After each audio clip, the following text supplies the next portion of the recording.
I know what you're thinking after reading the title. Similar. Yeah, you mean they're both Disney Plus originals with big budgets. They're similar, alright. But no, there's actually way more to it. I'm listing 10 reasons The Mandalorian and WandaVision are actually very, very similar. Hi fellow Disney Plus watchers, this is Thoughts After Disney Plus Watch, where we review everything new Disney Plus coming out, and I'm glad you're watching. Last week, a few thoughts popped up in my head, and I realized that WandaVision Season 1 is actually very similar to The Mandalorian Season 1 and 2, and I just have to make a video about that, even though this is not my usual content. Stay with me here, the first ones are going to be a bit obvious, but as we go along, I'm going to get your mind blown. I hope so. By the way, if you're interested in a ranking of all the WandaVision episodes or my experience watching the series finale, you can find them listed in the corner of the screen, in the description, or you can look on my channel page. And before we move on, did you know I'm currently the only review channel on YouTube that is specifically Disney Plus? You'll always know what to expect. Click that button and that bell if you want to follow along. Thank you so much. There are going to be spoilers later in the video for both shows. When that happens, I'll warn you, big time. It's safe to stick around for now if you haven't seen the shows in their entirety. Why The Mandalorian and WandaVision are quite the similar shows? Reason number 1. It's the first live-action Disney Plus show in a multi-billion-dollar big-budget franchise bought by Disney. I warned you, the first few ones are just a little bit obvious, but don't worry, we'll get there.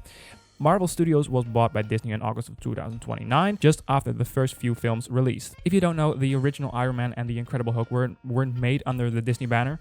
And as many of you know, Star Wars was bought in 2012, 3 years before The Force Awakens came out. Both of these shows, WandaVision and The Mandalorian, are the first live-action TV shows of these universes, both not originally created, but rather bought by Disney. Reason number 2.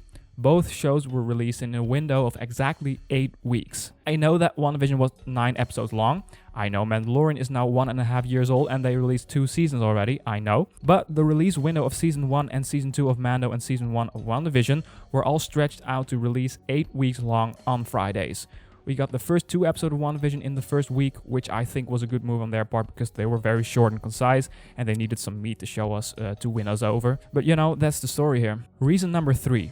The shows both connect to multiple sources of lore and history. We're still in some obvious territory, but we'll get there.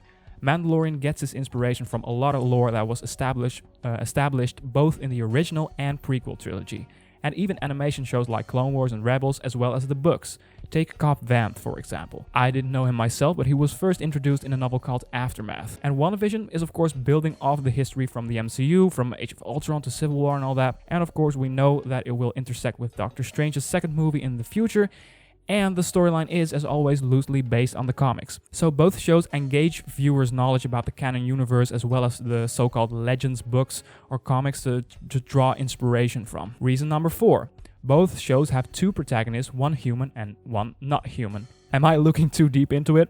Well, I believe this one has a place in the list just because that both shows are at their core about the relationship of a human and a non-human being. Yeah, that's it. Take it or leave it. Okay, before we move into the top 5, I want to ask you one thing. If I'm forgetting something or you came up with another similarity, leave a comment. I'm reading and responding to all of them, and especially this time because I'm really curious about what you come up with. Or do you think I'm way off with some of these?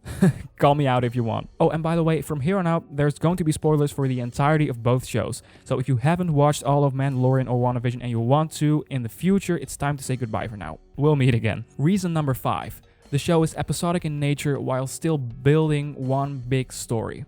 Think about it. Mando hops from planet to planet. Every episode he needs some fuel, helps an old friend, that kind of stuff, while still having a very clear overall mission, taking care of and delivering Grogu to a Jedi. WandaVision's plot is different, but what's similar is that we as viewers are clearly feeling it's all going to build up to something, while still having every episode being its own little sitcom storyline or its own little adventure. And that immediately brings me to reason number 6. The show plays around with multiple genres inspired by television history in particular. Let's look at The Mandalorian. Western, crime thriller, samurai film, horror, all kinds of genres. Let's look at WandaVision. Different sitcom styles, of course, from the 50s, 60s, 70s, 80s, 2000s, but more importantly, it's a comedy, it's a mystery, it's a horror, it's a drama, it's all at once. You can see them all. I'm counting horror for both shows. I know it's not a big one, but if you look at Chapter 10, The Passenger from Mando, or Agatha's Evil Witch Lair, you can say the shows are throwing some horror elements in the mix. Both shows are just a blend of so much different influences of TV.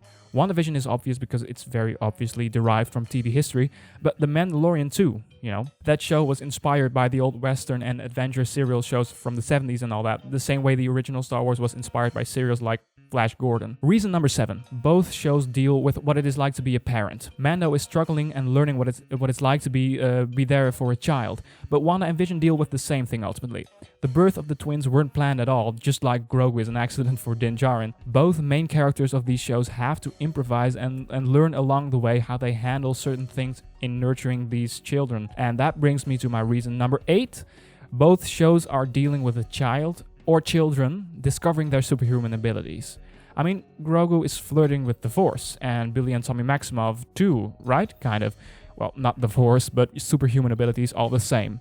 Grogu is stopping mudhorns, Billy and Tommy are stopping bullets and stuff. I mean, it's superficial, but the funny thing is that both shows had a kid or children in lead roles that engage with superpowers. Let's move on to reason number 9, and I think this is the most significant one. Also because this one was the reason I came up with this video. Both shows end on an emotional goodbye scene, which was built up during the show. Well, for The Mandalorian, you could argue that the first season wasn't particularly building up the parting of Mando and Grogu yet, because he only found out about his cause to deliver the child to a Jedi in the very last episode of season 1. But the building relationship between Mando and Grogu, him forced to take care and protect that green dude, it made the payoff bigger and more emotional.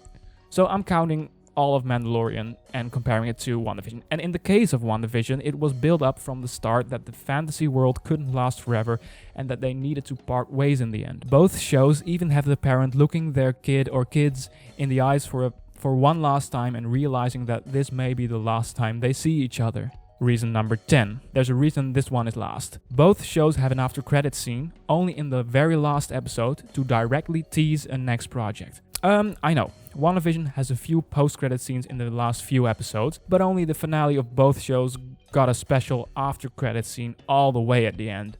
Mandalorian was marketing and teasing the Book of Boba Fett, WandaVision was teasing Doctor Strange in the Multiverse of Madness. I'm so excited, by the way, for both of these projects. The storytelling potential is huge with both of them. That's just me, though. I'm thinking about wrapping this up. These kinds of videos are not what my channel is built on, so it's not what I do usually, although I do plan on doing these analysis occasionally. Of course, next month are going to be packed with shows which I'll cover here. Leave a like if you like these kinds of videos and let me know in the comments what you think about this comparison. Next week we'll start watching Falcon and the Winter Soldier and so much that's coming out. For now, have a wonderful day and see ya!